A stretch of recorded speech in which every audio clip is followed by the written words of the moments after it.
The Book of Esther, chapter 1. Now it came to pass in the days of Ahasuerus. This is Ahasuerus, which reigned from India even unto Ethiopia, over 127 provinces.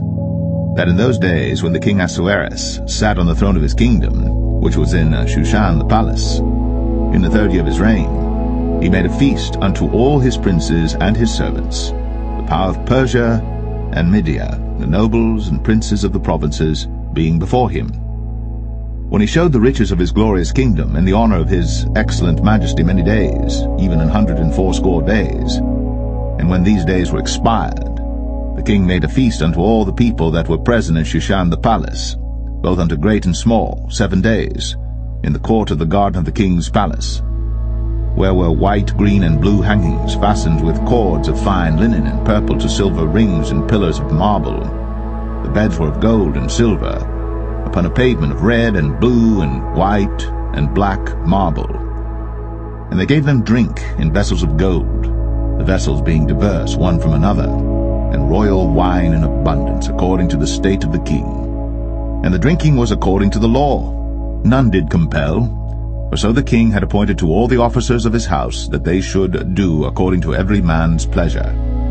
Also Vashti the queen made a feast for the women in the royal house, which belonged to King Ahasuerus.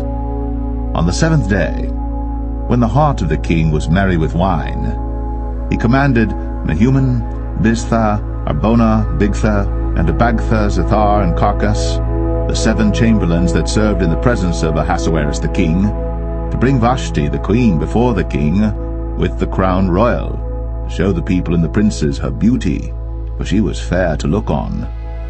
But the queen Vashti refused to come at the king's commandment by his chamberlains.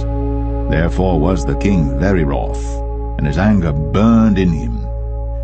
Then the king said to the wise men, which knew the times, for so was the king's manner toward all that knew law and judgment. And the next unto him was Karshena, Shethar, Admatha, Tarshish, Mares, Marsena, and Memucan, 7 princes of Persia and Media, which saw the king's face, and which sat the first in the kingdom. What shall we do unto the queen Vashti according to the law, because she hath not performed the commandment of King Ahasuerus by the chamberlains?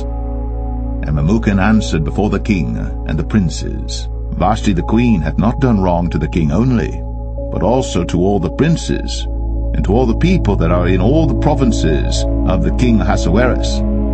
For this deed of the queen shall come abroad unto all women, so that they shall despise their husbands in their eyes, when it shall be reported, the king Ahasuerus commanded Vashti the queen to be brought in before him, but she came not.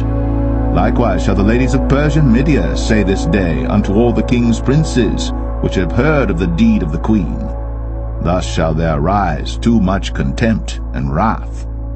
If it please the king, let there go a royal commandment from him, and let it be written among the laws of the Persians and the Medes, that it be not altered, that Vashti come no more before King Ahasuerus, and let the king give her royal estate unto another that is better than she. And when the king's decree which he shall make shall be published throughout all his empire, for it is great, all the wives shall give to their husbands honor, both to great and small. And the saying pleased the king and the princes, and the king did according to the word of Memucan. For he sent letters into all the king's provinces, into every province according to the writing thereof, and to every people after their language, that every man should bear rule in his own house, and that it should be published according to the language of every people.